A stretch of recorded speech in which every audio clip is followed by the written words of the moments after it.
Welcome to Ask Fear and Greed, where we take your questions and do our very best to answer them. I'm Michael Thompson, and good afternoon, Sean Aylmer.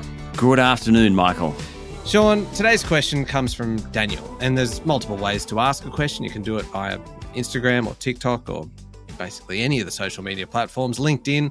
Daniel's done it via our website, fearandgreed.com.au, and he says, "Hey guys, I've been listening since the beginning." So Daniel's been there from the Daniel. start. Excellent. Good work, Daniel. And he goes, "I really enjoy the unbiased reporting. Thank you.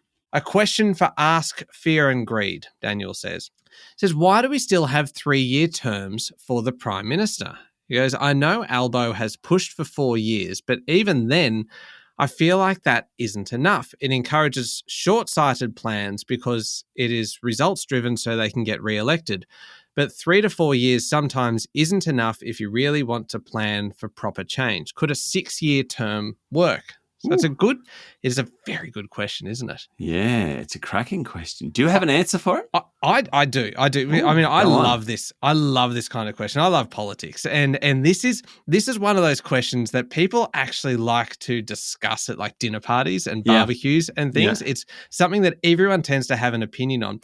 And there's a bit of history to it. Obviously, with 3-year terms, it goes back a long way. Obviously, it goes back to Federation, when at that time, all of the individual states, when they came together, all had 3-year terms. Yep. So it made sense for the Federation, the federal government, then to have 3-year terms to match that. Plus, they'd already agreed that the Senate was going to have 6-year terms.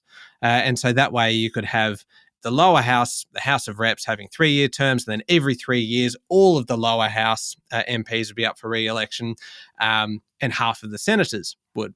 Anyway, you fast forward now to here we are in kind of late 2024, and all of the states have changed. They're all, I think with the exception of Tasmania now, they are all on kind of fixed 4-year terms. Yeah. Just over time, they've made this change. So this whole argument of consistency with the states is kind of irrelevant now. Yeah. So that's kind of half of the issue out of the way. The other half, Michael, the other half. The other half. The challenge is that the politicians have been proposing this for a long time. Yeah. They've been putting this forward. And so Albo suggesting it is not the first time that a Prime Minister has floated this idea of moving from, say, 3 years to 4 years.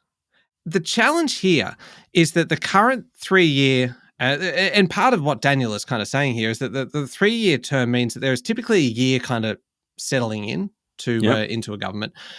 There is a year of actual policy and actual governing in the middle of it. And then there is a year that is the pre-election year, where everything is right.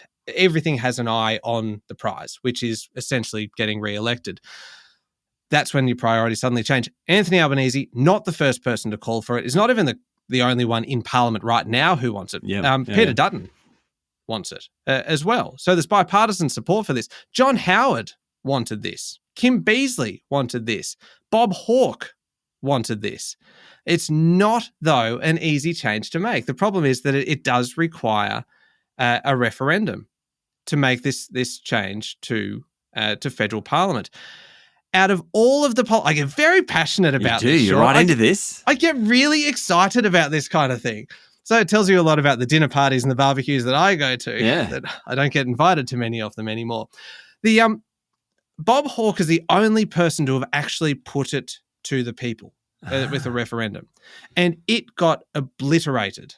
None of the states supported it.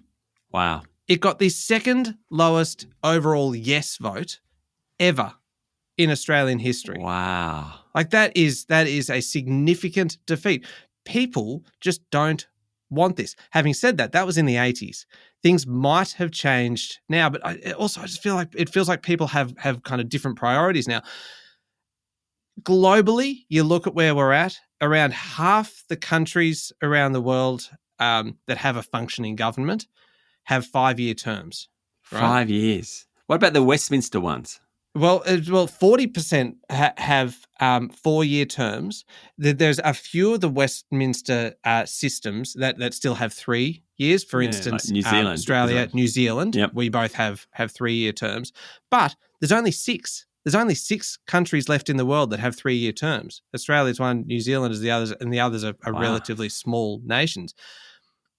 I reckon we are left behind on this. It feels like we are outliers. The US, interestingly, is an outlier as well, not in terms of the presidential election, because the president is elected for 4 years, but in terms of Congress, the House of Representatives is only elected for 2 years. Oh, they do, of course. They have the midterms. And then they have the midterm elections. Yeah. Wow. So anyway, look, you kind of put it all together and go, probably it does make sense to go for a slightly longer period. 6 years, though.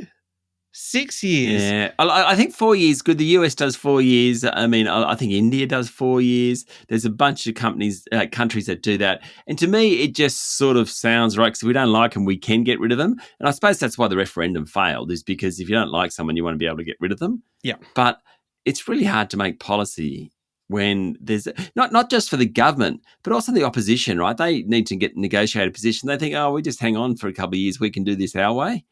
And so there's a temptation for them as well. And to Daniel's kind of point, 6 years is too long with a bad government. Yeah. Because you think if you get stuck with a bad senator, for instance, now, that senator is in the Senate for 6 years. Yeah, right? A few of those. Yeah, indeed. And so if you just now imagine that you had a full bad government. Yep. 6 years is a very long time. So long story short, there is a lot of history to it, Daniel. Yes, probably makes a lot of sense to move to a slightly longer term. 6 years is probably too long. Let's not go to the US model and go 2 years, but maybe somewhere in between. Maybe the 4-year mark does kind of feel about right. Yep. I'm sorry, really kind of took over that one, didn't I? I just. Would you like to hear from me, Daniel? No point. Michael did a terrific job. Hammered it. Actually gave us everything we need to know about 3/4 year election cycles. And it only took about 3 to 4 years for me to get through it all. I have a tendency to waffle on occasion. Today was not obviously one of those. Anyway, thank you very much, Sean. And thank you, Daniel, for the question. Thanks, Michael.